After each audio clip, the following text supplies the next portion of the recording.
জানেন কালকে তো আপনারা ছিলেন, কালকে ভাইয়া ছিল, কালকে পুলিশ গাড়ি বের করছিল না, ওদের তোলার জন্য গাড়ি বের করছিল না পুলিশ। তারপর যখন দেখছে মিডিয়া ভরে গেছে, স্টুডেন্টের সংখ্যা বাড়তেছে, তখন পুলিশটা আস্তে করে যেদিকে যাওয়ার কথা ছিল সেদিকে না গিয়ে অন্যদিকে চলে গেছে। পুলিশের গাড়িতে এমনি এমনি আসেন স্টুডেন্ট নামানো ছাড়া গেছে। ভাই ওদের ফিউচারটা ভাব, চরিত্র দাগ লেগেই গেছে। মানুষ কিন্তু এটা দেখবে না, শোনেন, মানুষ কিন্তু এটা দেখবে না ভাই যে কি জন্য গ্রেফতার হয়েছে, মানুষ দেখবে ও একবার জেলে গেছে।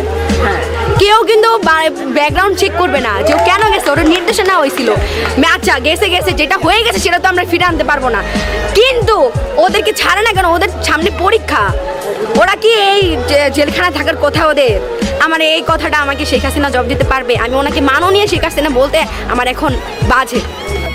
এই আন্দোলনটা শুরু হয়েছিল কোটা সংস্কার নিয়ে। এই আন্দোলন কোনো সরকারের বিপক্ষে ছিল না, কোনো দলের বিপক্ষে ছিল না, কিন্তু কোনো একটি বাহিনীকে লেলিয়ে দেওয়ার পরে জনগণ বাধ্য হয়েছে এই আন্দোলনকে সরকারের বিরোধীতে নিয়ে যেতে। যেই ভাইদের উপর, যেই বোনদের উপর অত্যাচার করা হয়েছিল, যাদের উপর নিপীড়ন করা হয়েছিল, যাদেরকে নির্বিচারে গুলি করা হয়েছিল, তাদের জন্য বিচার চাইতে। এন্ড সেই বিচার চাওয়ার সময় তাদের উপর নির্বিচারে গুলি চলে, তাদেরকে মেরে ট্যাঙ্কের উপর শুয়ে সেই ট্যাঙ্ক চালানো হয়। মুক্তিযুদ্ধের সময় পুলিশ উদাহরণ তৈরি করছিল, আপনি উদাহরণ তৈরি করেন। অন্যায় ভাবে দুজনকে আটকায় রাখছে, আপনি নেমে আসেন, আপনি নামায় নিয়ে আসেন ওদের। আপনি বিবেকের ডাকে সাড়া দেন। এই যে চোখের দিকে তাকান, চোখের দিকে তাকান। আপনি যদি মানুষ হন, নিজে নেমে আসেন গাড়ি থেকে। অন্যায় ভাবে যে দুজনকে গ্রেফতার করছেন, আটকায় রাখছেন, ছেড়ে দেন। কোনো উত্তর আপনারা দিতে পারতেছেন না, সেগুলো কি মিথ্যা? পুলিশ যাই বলুক, আমরা একটা কথাও বিশ্বাস করি না।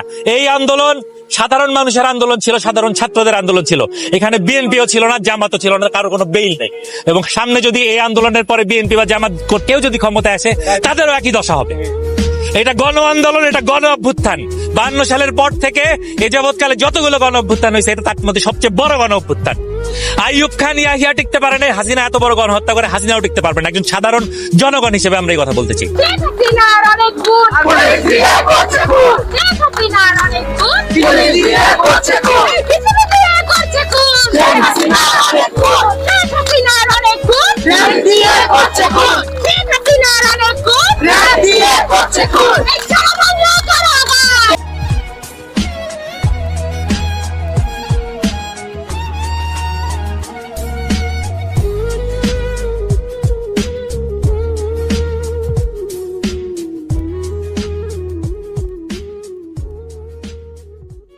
মায়ের কোল খালি হোক, এটা আমি চাই না। কারণ আমি তো বাবা মা সব হারিয়েছি, আমি তো জানি বাবার ব্যথা কত কষ্ট, কিন্তু সেই কষ্ট বুকে নিয়ে তো ফিরে আসছি এদেশের মানুষের জন্য। এখানে আমার তো কোনো চাওয়া পাওয়া নাই।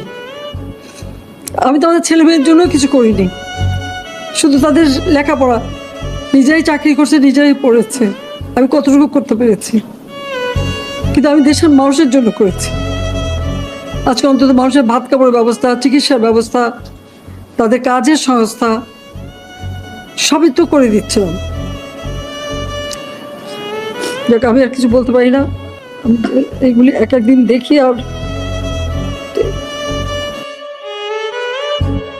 শেখ হাসিনা পালিয়ে গেছে, শেখ হাসিনা নাই, শেখ হাসিনা চলে গেছে, শেখ হাসিনা পালায় না।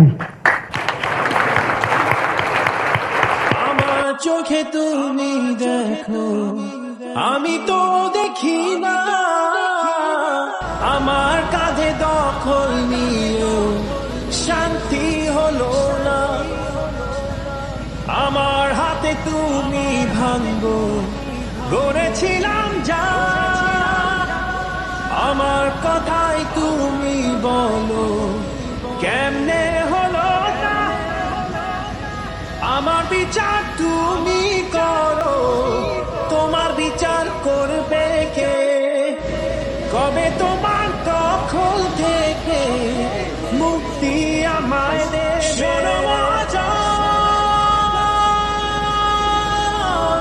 আমি নয় তো একজন, শোনো মহাজন, আমরা অনেক জন, শোনো মহাজন, আমি নয় তো একজন, শোনো মহাজন, আমরা অনেক জন।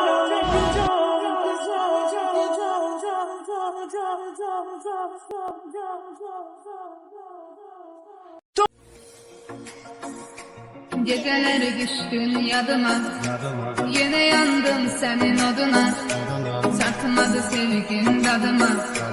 Mene yine tenha geceler, geceler düştün yadıma. Yine yandım senin oduna, çatmadı sevgin dadıma. Mene yine tenha geceler, geceler geceler geceler. Kapkara zaman geceler, dedim ki her şey güzeler. Yine yapıyorum geceler, geceler geceler geceler. Kapkara zaman geceler, dedim ki her şey güzeler. Yine yapıyorum geceler.